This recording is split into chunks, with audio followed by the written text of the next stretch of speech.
કચ્છી કલાકાર શ્રી રસિક મહારાજ દ્વારા આગામી રવિવારે તેમની બીજી કચ્છી ફિલ્મ પેણ્યા ઈ પતિવ્યા રિલીઝ થઈ રહી છે। ભુજના સૂર્યમંદિર મલ્ટીપ્લેક્સ ખાતે આગામી તારીખ 21ના રોજ તેનું પ્રીમિયર રાખવામાં આવેલ છે, જેમાં કચ્છના વિવિધ આગેવાનો ઉપસ્થિત રહેશે। ત્યારે રસિક મહારાજ, પન્નુ અને છોટે મહારાજે આ ફિલ્મ અંગે ચંચળ ન્યૂઝ સાથે વાત કરી હતી। આમાં એ છે એક જમાનો હતો જે પન્નુને પહેણવાનો બહુ શોખ હતો। હવે પહેણી ગયો છે। પહેણ્યા પછી તમને ખબર હોય તો કચ્છી में चौव के चोल चोडो आना मंगे थाने जा नो छोकरा आई अने एकड़ी घरवारी है कि नो छोकरे के पारेला घरवारी के पारेला कने कोरो मेहनत करे तो पेनू एटा ज बैठो बाजू में ने रह्यो मलिका साथे केड़ो डोखी एक सोखी पा पोछीने पेनू के રસિક મહારાજ પિક્ચર ની ખાસ ગાલ ગુરો है પિક્ચર માં મેઇન શું છે, ખાસ વાત શું છે જે કચ્છી લોકોને આકર્ષિત કરે?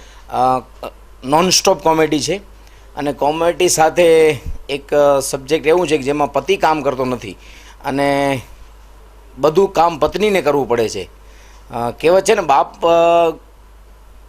મરી જાય ને તો છોકરા મોટા થઈ શકે, પણ મા મરે ને તો છોકરા મોટા ન થાય, અઘરું છે।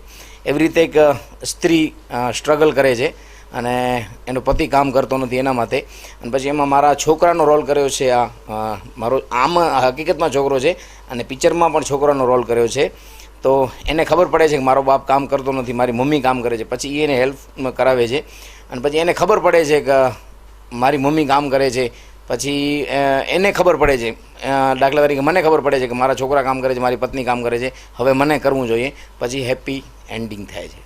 સિક્વલ છે આ પેનુના લગનની, એમ બીજો ભાગ છે, તો જેમ બોલિવૂડમાં એક સિક્વલની સીઝન ચાલુ થઈ, એમાં કચ્છી માટે એક માઇલસ્ટોન સાબિત થાય એવું લાગે છે। આવું છે એ જ, પણ આપણે એમાં નામ ચેન્જ રાખ્યો છે। પન્નુની કમાલ વહુની ધમાલ નથી રાખ્યો, પણ આમાં એવું રાખ્યું છે કે પરણ્યા પતી ગયા। હકીકતમાં આ પરણ્યા પછી જે કામ ન કરે એના માટે એની શું હાલત થાય છે એના વિશે છે પિક્ચર। પન્નુના લગ્ન પછીનો અનુભવ તો એવો છે, કુંવારા જે છે લોકો એમને કહું છું કે વિચારીને પરણજો, કારણ કે લગ્ન તો કરી હોશે હોશે, કારણ કે એવું છે કે સુન રાજા સાદી રદુ મોતી ચૂરકા, જો ખાયો પસ્તાય જો ન ખાયો પસ્તાય, પણ રિયલ વસ્તુ અલગ છે। આ તો એક કોમેડી છે, એટલે જોવાની લોકોને બહુ મજા આવશે। કચ્છી ભાષાની ફિલ્મોની સિક્વલમાં પણ તમે જ રોલ કરી રહ્યા છો, કેવો અનુભવ રહ્યો અને શું કહેશો? એનું એવું કારણ છે કે અત્યારે બોલિવૂડની અંદર પણ આપણે જાણીએ છીએ કે અત્યારે કોમેડીનો જ જમાનો છે જેને કહી શકાય, અને લગભગ જે બોલિવૂડ કરે છે એવું કચ્છના લોકો એને અનુસરીને ઘણા લોકો ફિલ્મ બનાવે છે, પણ અમે જે વસ્તુ બનાવી છે એ કંઈક અલગ જ હોય છે। એનું કારણ છે કે અમે નવી સ્ટોરી લઈને આવીએ છીએ, કોઈ જોક્સ બોક્સ કોઈ ડુપ્લિકેટ કરીને અમે કોઈ સ્ટોરી નથી લખતા, એટલે જે કુદરતી અમારા માઇન્ડની અંદર વસ્તુ આવે છે એ જ વસ્તુ અમે બનાવી છે, અને કુદરતી હાસ્ય જેને કહી શકીએ એ જ લોકોને પીરસે છીએ। અનુભવ તો બહુ સારો રહ્યો, કેમેરાને ફેસ કરવાનું કેમ એ અનુભવ મારો બહુ સારો રહ્યો।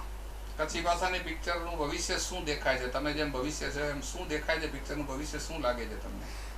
તમે આ સીડીને કોપી ના કરો અને ફોનમાં જોવાની ઓછી કરો તો કચ્છી ભાષાનો ઘણો સારો રહેશે।